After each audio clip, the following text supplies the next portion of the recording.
Oi, tudo bem? Meu nome é Mariana Mota e hoje a gente vai falar sobre folksonomia.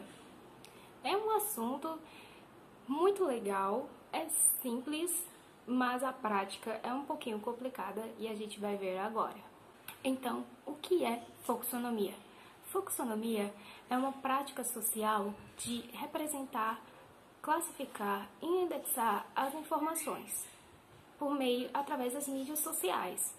Ou seja, são as famosas tags e hashtags. Nós utilizamos tags e hashtags para posterior recuperação da informação nas mídias sociais. Nós também utilizamos para representar a informação e elas servem para posterior recuperação. Servem para o seu usuário e também servem para você. A maioria das mídias sociais, elas utilizam o sistema de tags e hashtags para pesquisa e recuperação da informação. Quem fez essa conceitualização sobre toda essa prática social de grupos e consenso da definição dos termos foi Thomas Van der Waal, lá no início dos anos 2000, entre 2004 e 2005. Mais precisamente, 2005. Thomas Van der Waal começou a estudar o comportamento dos usuários online. E ele atribui a folksonomia como um divisor de águas, trazer o usuário como produtor e receptor da informação na internet. Houve uma transição, uma quebra da Web 1.0 para 2.0 e um dos fatores que mais gerou esse impacto foi a folksonomia, trazer o usuário como produtor e receptor das informações. É a internet como conhecemos hoje. O site do Thomas Van der Waal ainda está disponível para quem quiser, quem tem algum interesse em conhecer. Parece que você entra no túnel do tempo. E é bom lembrar que lá, ainda para a época, ele era um site bem dinâmico, bem criativo. Então, se quem tiver interesse em ver o site do Thomas Van der Waal, é possível que vai gostar. Então, vamos falar sobre o termo. O que significa o termo folksonomia? Thomas Van der Waal utilizou a união de duas palavras, folk, que significa povo, e taxonomy, que é a ciência que estuda a classificação de plantas e seres vivos. Esse termo traz a ideia de uma união de pessoas, uma comunidade de pessoas que ela está disposta e disponível para classificar os conteúdos online. Então eles entram num consenso em comunidade como eles devem classificar e hierarquizar o uso dessas tags e hashtags. Um exemplo muito clássico da hierarquização das hashtags e tags é o Facebook, grupos do Facebook. Grupos muito grandes, eles têm essa necessidade de organização. Para isso, eles precisam classificar os conteúdos. Então, se você já entrou num grupo muito grande do Facebook, muitos deles oferecem como se fosse um material para mostrar ao membro da comunidade quais são as hashtags que as pessoas têm que usar para representar os documentos, para que na lupa ele possa recuperar melhor a informação com mais objetividade, que represente realmente o conteúdo daquela publicação. É bem legal. Então toda essa hierarquização vai acontecendo entre a comunidade e os moderadores da comunidade. É um exemplo bem clássico de hierarquização e também de senso de comunidade, de construção de termos, de definição de termos, conceitualizada por Thomas Van der Waal. É isso que ele quer, é isso que ele traz com o termo folksonomia, classificação e povo. O povo como o povo como o central, aquele que detém o poder de classificar, representar e indexar as informações que eles produzem. Ok? O Thomas Van der Waal, em seu estudo, percebeu que há dois tipos de folksonomia, a limitada e a ampla. Então vamos ver a diferença de cada e exemplos de cada uma. A limitada. A limitada, vou logo dar o exemplo para vocês poderem visualizar melhor. YouTube. YouTube é uma plataforma que possibilita a utilização de folksonomia limitada. Como ela funciona? A folksonomia limitada sou eu, criadora de conteúdo, podemos dizer que eu sou um youtuber, e lá eu vou dar o upload desse vídeo, Então, na parte de descrição, quem já teve curiosidade ou quem não conhece, mas há uma parte de descrição que você pode inserir hashtags que representem e classifiquem esse conteúdo, o conteúdo do seu vídeo. Porém, ninguém mais pode interferir na utilização das hashtags, não pode inserir mais nenhuma hashtag nesse vídeo. Fica somente de criação sua, somente você pode definir essas hashtags. Essa é a Fluxonomia Limitada. A Fluxonomia Limitada, conceitualizada por Thomas van der Wall, é uma fluxonomia em que somente o criador de conteúdo pode distribuir. É uma fluxonomia que somente o criador de conteúdo pode inserir tags e hashtags ao documento que ele produz. Não há uma interferência externa dos outros usuários, é só entre ele e o conteúdo. E também há a fluxonomia ampla. Ela é a mais conhecida porque devido aos seus aspectos negativos e positivos. E também porque ela é uma das mais utilizadas, ok? Quem utiliza melhor essa fluxonomia ampla? Twitter e Instagram. A fluxonomia ampla é quando eu, criador de conteúdo, coloco meu conteúdo, disponibilizo online e aí os outros usuários detêm o poder de também inserir outras hashtags no mesmo documento. É o que acontece no Twitter. Se você fizer um tweet e lá nos comentários as pessoas podem inserir hashtags. Se você tá lá no Instagram, você coloca uma foto, um vídeo, você insere as hashtags dos quais você acha que realmente representa aquele conteúdo. Então, há pessoas que podem sim inserir novas hashtags. Nada impede, é uma fluxonomia ampla. Ok? Então, são exemplos clássicos. O Twitter é o exemplo mais clássico de fluxonomia ampla, até porque o Twitter é uma plataforma que existe há muito tempo. Então, eles utilizam fluxonomia ampla há muito tempo. É tanto que o fluxo informacional no Twitter é muito rápido, justamente pela utilização muito exacerbada da fluxonomia ampla. É bem legal de ver a dinâmica do Twitter junto com a fluxonomia. Vamos falar dos aspectos positivos e negativos. Quais são os aspectos positivos? A fluxonomia ela utiliza de linguagem natural. A linguagem natural ela possibilita uma aproximação da realidade deste usuário. Ela possibilita uma aproximação entre a comunidade, porque a comunidade, querendo ou não, tem sua própria linguagem. Então, ela possibilita uma aproximação entre pessoas, ela dá esse senso de comunidade, de participação. A linguagem natural, ela traz essa perspectiva de realidade, está dentro da realidade do usuário. A fluxonomia também, ela possibilita uma garantia de uso.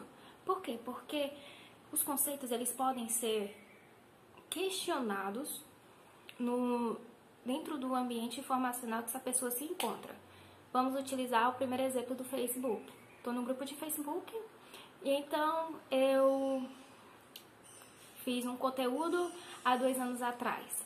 Só que agora em 2020 alguns termos ficaram ultrapassados e alguns termos têm que ser repensados. Então, digamos que alguém acha esse conteúdo e começa a questionar as hashtags. Olha, eu acho que isso aqui não está correto, acho que a gente tem que repensar, muda a hashtag. Então, vai havendo uma conversa entre os usuários para renovar essas hashtags, para utilizá-las de outra forma, de utilizá-las de uma forma em que faça parte da realidade atual, da necessidade atual dos usuários. Então, algo que estava entrando em desuso, ele entra em desuso, então o usuário começa a questionar e ele volta ao pico de utilização. Ele começa a ter uma garantia de uso, aí ele pode entrar em desuso, uma garantia de uso.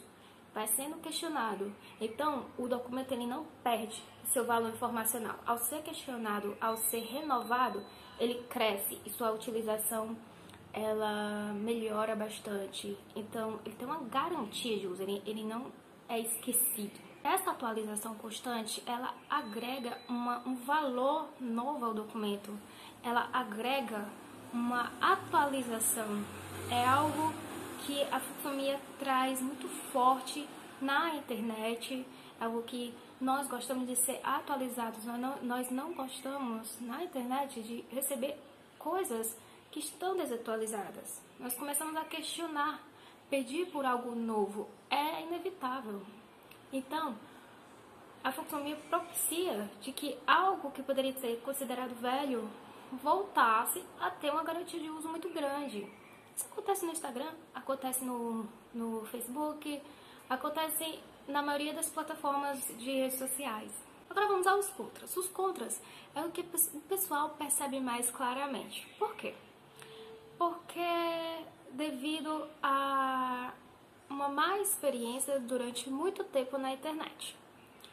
Você está lá no Instagram, vamos utilizar somente o Instagram como exemplo. Você está no Instagram, então você resolve lá no Instagram procurar um arquivo sobre o UX. Vou procurar algo sobre o UX. Você coloca lá UX, aí começa a aparecer uma pessoa sorrindo, aparece, como eu posso dizer? Aparece uma foto de cachorro, aparece um editorial de revista, aí aparece uma blusa, e aí aparece um evento de UX, e aí um conteúdo realmente que está falando sobre a área do UX. Aí a pessoa começa a questionar, mas por que é que isso está aqui? Isso acontece porque isso vai da perspectiva do usuário.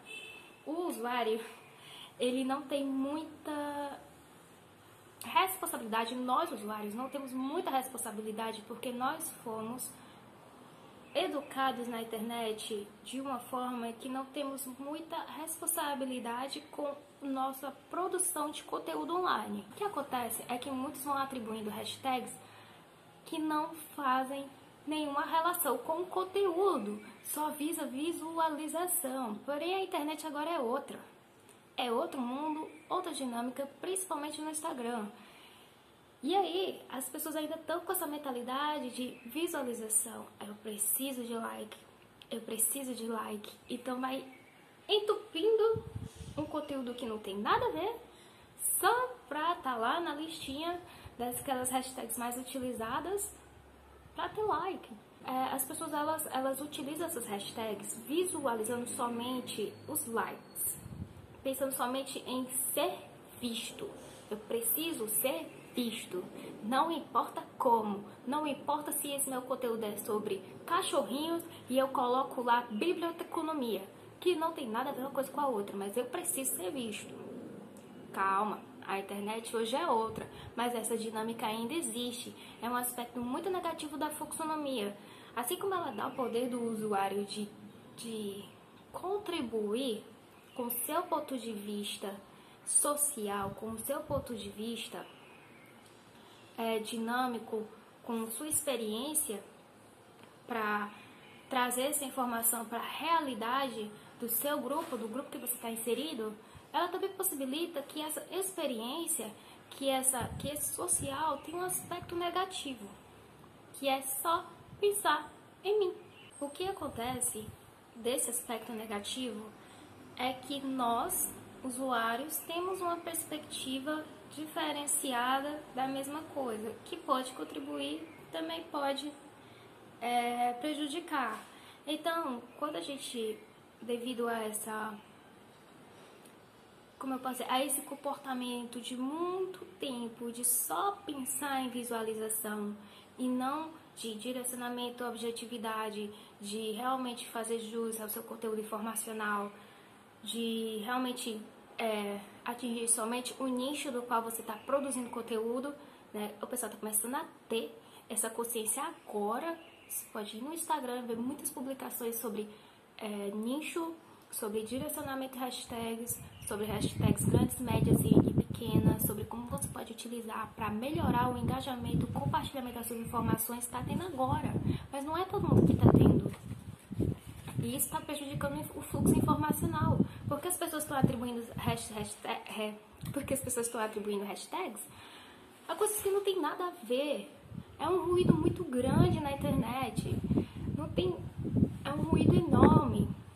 Você perde muito mais do que você recebe, a gente produz muito e a gente perde muito. A gente precisa ter uma responsabilidade social, porque Foxonomia é sobre social, sobre comunidade, de que nós temos que ter uma visão diferenciada sobre as coisas que a gente coloca online. A gente está perdendo muito. E às vezes não é culpa nossa. Às vezes o usuário 2, 3, 4, 5 tá fazendo isso porque ele tá pensando somente em visualização. Que é a maioria dos motivos. O que mais... A maioria é um motivo master das pessoas atualmente, é a visualização. Então o usuário 2, 3, ele está prejudicando muito o fluxo informacional, a recuperação da informação. Nós, como profissionais bibliotecários, podemos ver isso claramente como esse comportamento social de atribuir hashtags que não tem nada a ver com o real conteúdo do documento prejudica, né? Mas os usuários não têm essa ciência. Então você dá esse poder às pessoas que têm ciência, às pessoas que não têm ciência, e você acaba atrapalhando o fluxo de informação do colega. É a vida. Então o ruído na internet é enorme, nós perdemos muito daquilo que produzimos, e nós recuperamos muito que não queremos saber. Então, o aspecto muito negativo é o ruído, essa interferência muito grande no fluxo informacional, essa representação errônea das coisas, só pensando na visualização, produzindo conteúdo e representando, indexando com termos que não tem nada a ver com o conteúdo. Não há mais negativo e menos positivo, e também não há o inverso. É igualitário. Então, o que é preciso é de uma educação nossa como usuário, como agir na internet, como repensar o nosso comportamento online, porque as redes sociais estão mudando, nossas necessidades estão mudando.